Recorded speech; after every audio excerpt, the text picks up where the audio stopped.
AP youth camp వాళ్ళు నెలకొల్పినటువంటి సత్యనారాయణ గారు ఒకసారి ఆ కుక్కని వేయమని చెప్పండి. ప్లేట్ని ఆ ప్లేట్ అబ్బాయి చెప్పండి. సత్యనారాయణ గారు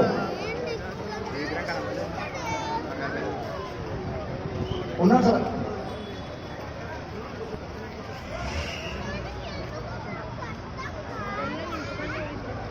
గమనించండి ఏమేమి కార్యకర్తలు ఒకసారి తీసుకోండి. ఆ కుక్కని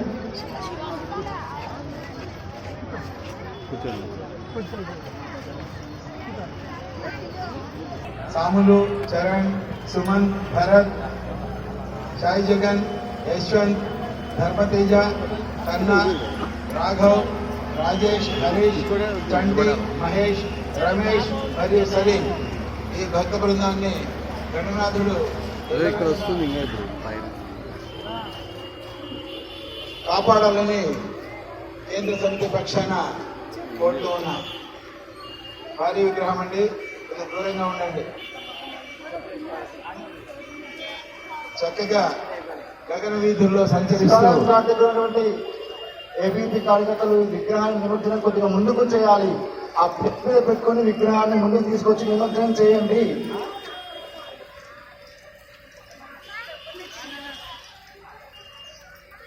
గగన మార్గంలో మేఘాలు సంచరిస్తూ ఉంటాయి కదా, అలాంటి వర్ణం కలిగినటువంటి ఈ గణనాథుడు కూడా ఆకాశ వీధిలో ప్రయాణిస్తూ తెప్పపైకి చేరుకుంటున్నాడు. బరువైనటువంటి విగ్రహం, జాగ్రత్త వహించండి కార్యకర్తలారా.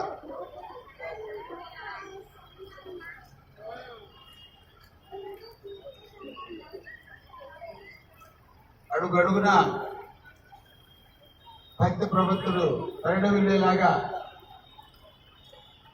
నిన్న మధ్యాహ్నం ప్రారంభమైనటువంటి శోభయాత్ర ఇంకా కొనసాగుతూ ఉంది. మరికొద్ది గంటల్లో పరిపూర్ణమవుతుంది. కాబట్టి ప్రారంభంలో ఉండేటువంటి ఉత్సాహం, ఉత్తేజంతోనే చివరి విగ్రహం నిమజ్జనం అయ్యేదాకా కూడా తమ శక్తియుక్తులను కూడగట్టుకొని కార్యక్రమం నిర్వహించాలని, తద్వారా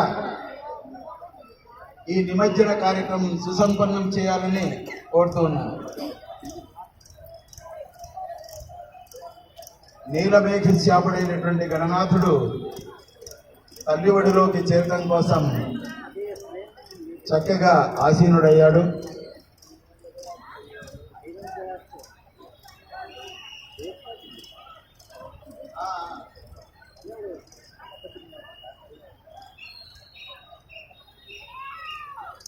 చక్కనైనటువంటి చూడండి, శూర్పం వంటి చాటల వంటి చెవులు కలిగిన వాడై, అనగా సునిశ్చితమైనటువంటి విషయాన్ని పరిశీలనాత్మకంగా గ్రహించడం.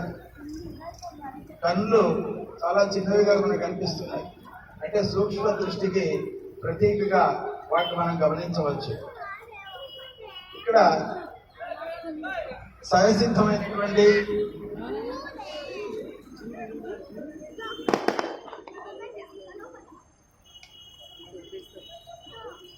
మనం గణనాథుని వర్ణించేటప్పుడు అటువైపు శివాలయం గారి దగ్గర మట్టి విగ్రహం నిమజ్జనానికి సిద్ధమవుతున్నది.